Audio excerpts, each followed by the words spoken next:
Hello my friends, it's the Game Boy Geek here. Today we're out west. We're trying to rob the saloon and the bank and the stagecoach and all these different places. We're going to be robbing each other because today we're going to be Boomtown Bandits. This is a game for 2 to 5 players. It's from Breaking Games, and today we're going to show you how it's played. So we're going to do a rules school, which is we're going to teach you how to set up the game and how to play the game so that you don't even have to look at the rule book. So I'm going to give you a quick overview and then teach you how to play. Boomtown Bandits is for 2 to 5 players, and you'll be trying to loot different locations in the Old West. You'll be secretly deploying different people to different places.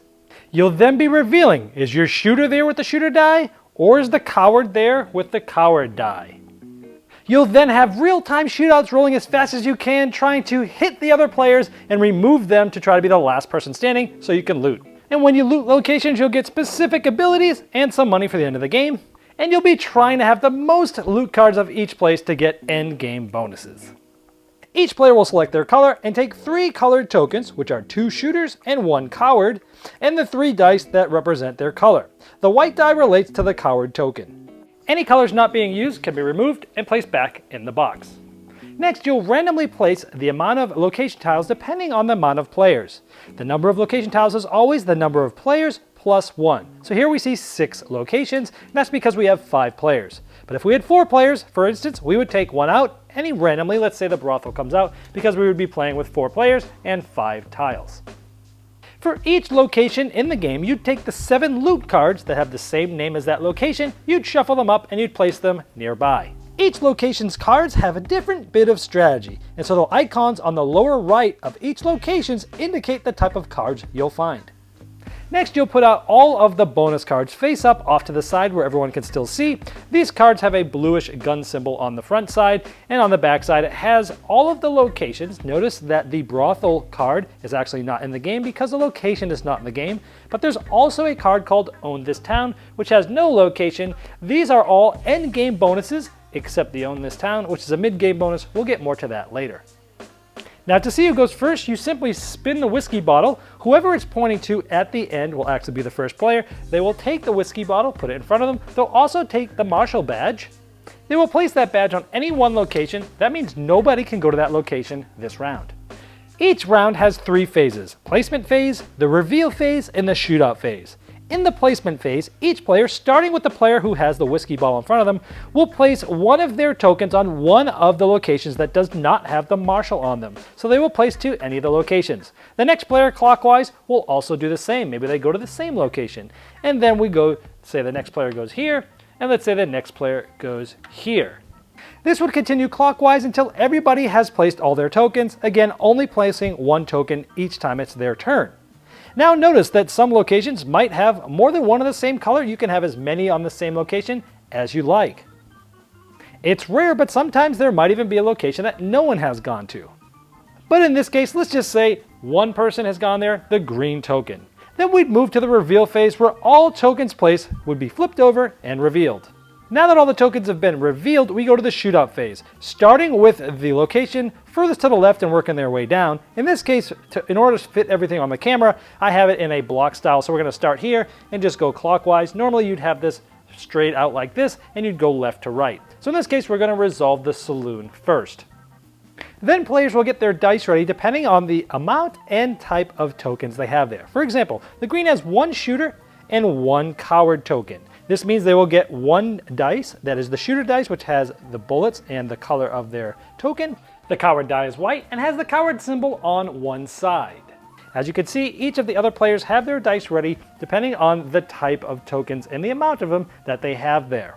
Then a player not involved in this is going to count down 3, 2, 1, draw. At that point, everybody in the battle will take their dice and they will roll and re-roll as fast as they can until any player has any 1 symbol face up. Let's say in this case, people were frantically rolling and re-rolling. When the first icon shows, that person will yell, hit, and everybody will stop. In this case, if it's a coward, that player will take their coward out along with their die. If there are any other coward symbols showing, those dice will get removed along with the token. And then you would start again with the player saying 3, 2, 1, draw. Now, if everybody that is in the game is battling here, then just one of the players will say 3, 2, 1, draw, and you'll start re-rolling again. Let's say after some more frantic re-rolling, the blue yells hit. This player can now choose, since there's more than one left, which shooter they will kick out and destroy off this location. Let's say they get rid of green, so green is completely out of it. Another 3-2 draw would happen. They would re-roll in real time. Now let's say they both rolled a bullet, but orange was the first one to yell hit. Well, orange is the one that hit, so orange can destroy one of the two blue dice. If it was a tie and both players yelled hit at the same time and no one can tell, they would simply just go 3-2-1 draw and start again without removing anybody. However, if it was a coward, then that player in a tie event would end up removing their coward die and token. This continues until there's only one player left. This player has won this location, and they will take the loot card on the top of that location. Now when you win a loot card, it goes into your hand secretly. Now there's two things that are important on these cards. Number one, the money value. This tells you how much this is worth at the end of the game. Two, it may have ability here, and it will tell you when you can use this ability. If you are going to use it, you will play it from your hand to reveal it so that everyone can now see what it is. They'll also see how much money is there. And some cards here, like at the mine and the bank, will be highlighted in red, and you'll play those immediately. Now, if you remember, there was just one green token on the train. Anytime there's just one token at any location as you're resolving these, that player will just get the loot card for free. You would resolve all of the open location cards that do not have the marshal on them, just like we showed you earlier. Now, there could be some misfires when you're doing the shootouts. For one, when you say 3, 2, 1 draw, if someone starts to roll a little early, you stop and you just start over again by saying 3, 2, 1 draw. Or, in this case, maybe somebody rolled their coward, but they forgot to call it, or they missed up and didn't call it. Somebody else can call their coward, yell hit, and then this player's coward would be out. If a player yells hit and there's not a hit, well, that player has to count to 3 aloud before they're allowed to roll their dice again. So you get a better feel for how this real-time rolling happens. Let me show you a couple of rounds of us doing this in real time. 3, 2, 1, draw. Hit. Oh! Take him out, boy. Play to ignore a hit. Oh, look at that. Nice. I take your die back. That's so ridiculous. 3, 2, 1, draw. Hit! Oh, blue's out. Green, blues. After that shootout phase, we begin a new round, but before that, everyone takes back all their tokens, all their dice. The whiskey bottle will pass to the player to the left. That's going to be the first player to be placing tokens, as we showed before, and they'll be the ones to place the marshal on a location, and it can be placed on the same location as last round. Now, as you win these shootouts and get these loot cards, you want to pay attention to which ones you have, because the first player to get a loot card from all the locations in the game will win the Own This Town bonus. It's worth $15 at the end, and it's a mid-game bonus claimed by the first player to possess a loot card from every location. Anytime the last loot card is taken from any location, this will be the last round of the game. You'll still resolve all the other locations of this round, but that will be the last round. At the end of the game, everyone's going to put their cards and start counting up the money on all the cards they've got this game.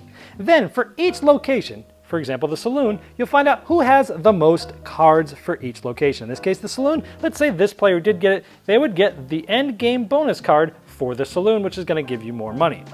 If this blue player was tied with somebody else, or more than one player, each of those players tied would roll a sudden death shootout with 1 shooter die. Then you'd add up all that money from your bonus cards and all your loot cards. Whoever has the most money is the winner of the game. If there's a tie, all tied players will use all 3 dice for a final sudden death shootout to see who the last person standing is. That one will win.